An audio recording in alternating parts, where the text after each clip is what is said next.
talk about what's going on in the papers this morning. If you are waking up, I mean, the headlines for an incoming Labour government are appalling. Every single week I say that, and it gets worse every single week. Let's look at the front page of the Daily Telegraph this morning.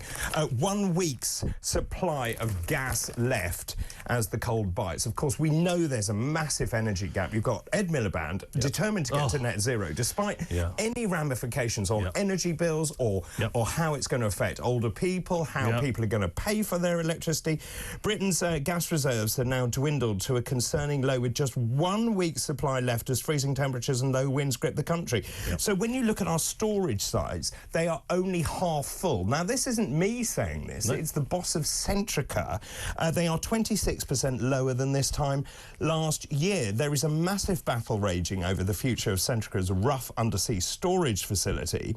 The company wants £2 billion of expansion into that. And of course, the government, Well, they're obsessed, aren't they, with net zero? And it is an obsession. I would go so far as to say for some it's actually a cult, if you like. And it's like, we must achieve this at any cost. And I saw an interview a few weeks ago with Ed Miliband, and I forget the media platform it was on. Someone asked him the question, because this obsession with solar panels and also wind turbines or windmills. Someone said to him, Ed, this is all well and good, but what do you do if the sun doesn't shine? What do you do if there's no wind? And he couldn't answer the question. So and when you talk to people who are really into this net zero target, we must do it at any cost, there's no rationality about it. It's almost like a word salad. It's like, you know, and what we're seeing now with this potentially only a week's worth of gas left is the realities of this. And again, you know, I'm a slightly old grumpy man when it comes to this. I think governments have a number of responsibilities. One is border security, one is food security, the other is energy security. And on all of them, they're falling down. And the perversity of this is because we stopped doing North Sea oil drilling and we're closing down our nuclear plants because it's like, oh no, nuclear is really bad. We're importing gas. Yes. So we have big tankers sailing around, coming into this country, importing, I think it's called liquefied natural gas, right? No one seems to consider the CO2 emissions generated by these big tankers. My understanding is that it's not included in the tariff, so that's why. They just say, oh, there's nothing to do with us. But also, when you look, there's a really interesting website called National Grid Live. So you would think that this great panacea is renewables, as you say, because they've built all these wind farms, these great windmills in the sea, on land, as well as, you say, shutting down nuclear power stations. And you're right. So, what has happened in the last few days? Guess what? The wind didn't blow. Yes. So they've been utterly useless. So right now, 50% of our energy is coming from gas. 50%. So don't tell me that this net zero quest is the right way to go. It's not. There's no question about it. But there is a trend that's developing here, isn't there, with this Labour government, which is, what, 6-7 months old? And I'm sure we'll come on to Rachel from Accounts a little bit later on and her budget. It's this stubborn digging in. You know, this is a real-life example of how this obsession with net zero is simply not going to work. It's putting people at risk. I mean, I just look at, you know, the temperatures when I was driving in this morning, -4, -5 Celsius. I shudder to think about elderly people who are too scared to put on their heating. Or people in the country as well. Or anyone, you know, because of you know, the cost of fuel, etc., etc. And you just look at how this government's behaved in terms of the budget and its ongoing, and I keep using the word obsession because I think it is an obsession with net zero, and it's just like they won't budge on any of this. They won't. Let me just put past you the comment which has come from the government. Our mission to deliver clean power by 2030 will replace our dependency on unstable fossil fuel markets with clean, homegrown power controlled in Britain. It's the best way to protect bill payers and boost our energy independence. I have some very rude words I could say about that. Yeah, I have several as well. It doesn't stack up, it really doesn't. And there's this little narrative that's also developing. I say little, it's getting bigger, which is you shouldn't question this at all because we should all take it as read that this is the way forward. Well, I didn't vote for this, and I'd argue most people... I don't think anyone do. Exactly. But they say it was in the manifesto. Interestingly, of course, conditions in the country, we went within a whisker of having blackouts. Now, the government is denying that. Oh, no, we were nowhere near having blackouts. Of course they would, because because, and also, I remember having blackouts in this country, and of course the whole country falls apart when you don't have energy. There are parallels here with going back to the 1970s, aren't there? I was reading a piece again in one of the newspapers, and someone brilliantly started highlighting the fact that we may well have blackouts, or we come close to blackouts. And if you recall, because you and I have a certain generation, thanks for that. In the 1970s, you know, there were power shortages, and you'd have to go for an evening without any electricity, etc., light your candles. Yeah, so you had that going on. There was another story circulating about some civil servants who are kicking off about having to work 3 days a week in the office. And you've got these kind of like parallels of, do you remember the 3-day week in the 1970s? It's almost like whenever Labour, a certain kind of Labour government gets in, and this one is incredibly socialist compared to New Labour from 1997 to 2010, these things just reoccur. They do. Let's look at the front page of the Eye this morning. Mortgage rates set to rise as Reeves faces crunch weeks on UK economy.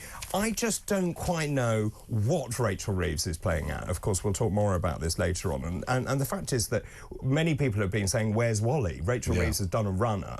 She's now in China. Mortgage rates are expected to rise due to the worsening economy, according to experts. This is a significant challenge for Rachel Reeves. That's the understatement of the year, I would think. This is what the Eye is reporting. There is also an article in the Telegraph this morning saying there is a high chance that Rachel Reeves will be forced to announce emergency spending cuts this spring as borrowing costs have surged yet again. She talked about prudence, didn't she? I'm going to be in control of the economy. I will give myself a lot of fiscal headroom. I'm going to give myself 9 billion fiscal headroom. Everyone is saying you've lost all your headroom because you've been giving the public sector huge pay rises. And we're seeing, as you say, a Labour government reverting to type, I would suggest. Well, they don't learn from the past, do they? And I think there's a couple of factors at play here. First off, you have, despite 14 years of being in opposition, you have a Labour government here who don't have the experience of government. They don't. And I could list you several Labour frontbenchers who, it seems to me, they're still playing student politics. There's no gravitas there. There's no real experience.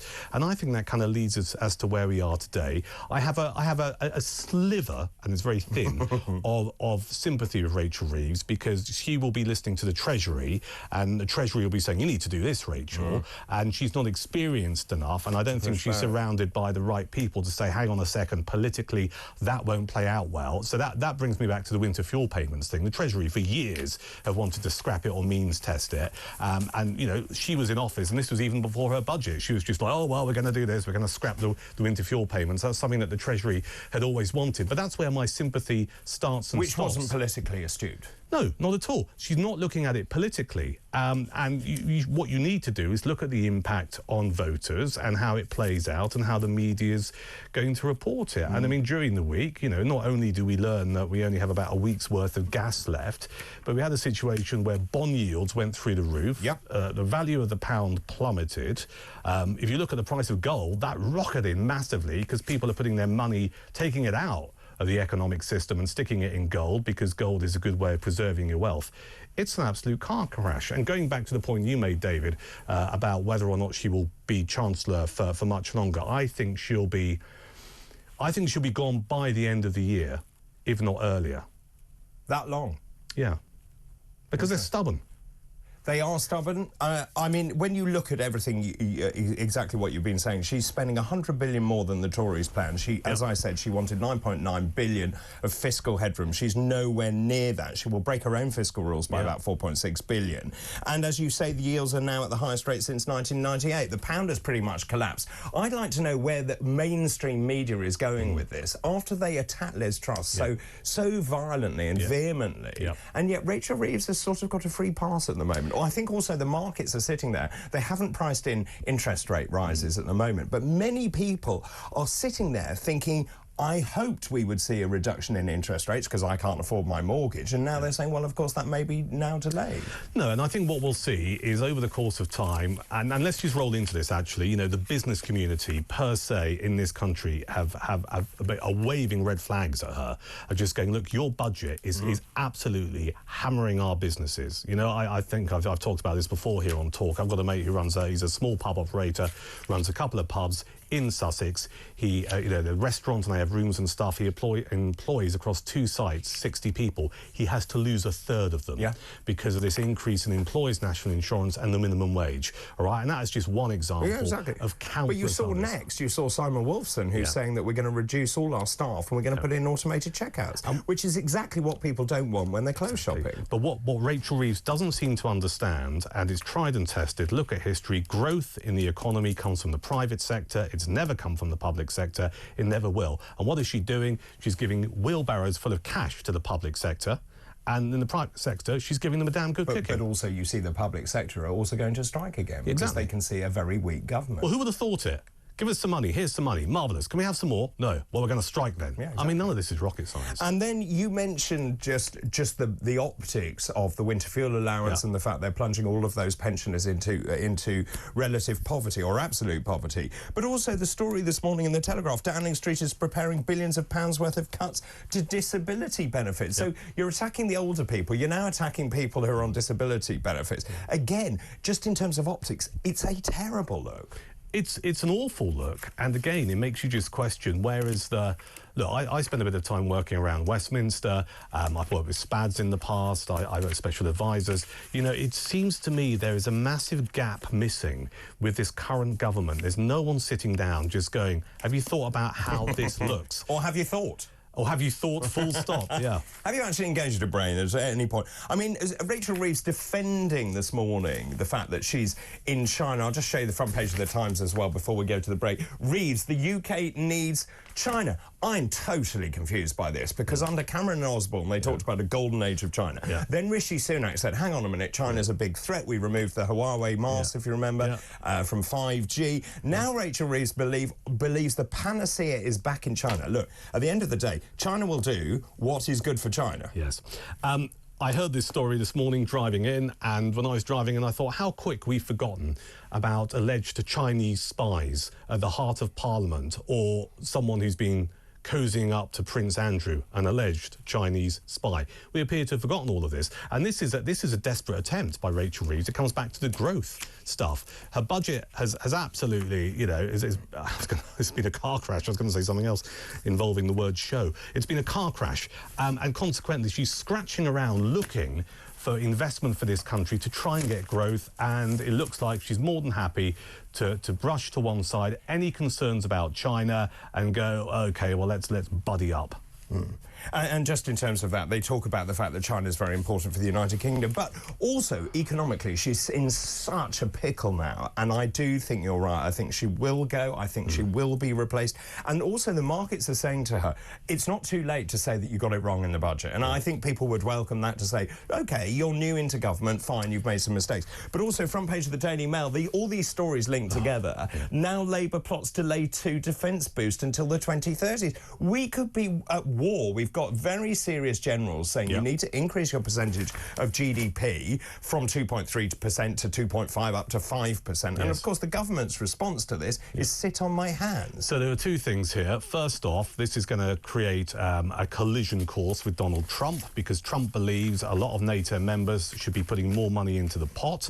So that politically is problematic if you want a better relationship with the USA. And just a real-life example. So I live in a place called Chichester in West Sussex. Portsmouth is about 12 miles west, right? As a kid, I used to go to Portsmouth. They used to do a thing called the Royal Navy Days. You used to be able to go around the aircraft carriers and the submarines. Amazing. It was great. And as a kid, I loved boats and submarines and stuff. Going on the flight deck of HMS Invincible, etc. Fantastic if you're a kid. You can still take they don't do the open days anymore, the Navy days, but you can still take a boat around Portsmouth Harbour. And it's just a bit sad because we don't have the fleet that we used to have. And I think what we've seen over the last few years with military crises like Ukraine, for example, anything can happen. We are an island. We are surrounded by water. Ultimately, it's all well and good saying, well, yes, but, you know, we have nuclear weapons as a deterrent. That only goes so far. People are prepared to use them. We need a decent, well-funded well, Royal Navy, but also across the armed forces, but focusing in on the Royal Navy, we need the aircraft carriers. We need them. We don't have them. Well, we're not a Tier 1 fighting force. No. We've been told you repeatedly about that. Just in terms of where we are, let me just throw this open to you this morning. Those are all the top stories this morning. And the question I have for you... I think I know the answer. How optimistic are you for 2025? No longer the time when you say Happy New Year, but these are very damaging stories for the government. The question is, how optimistic are you for 2025?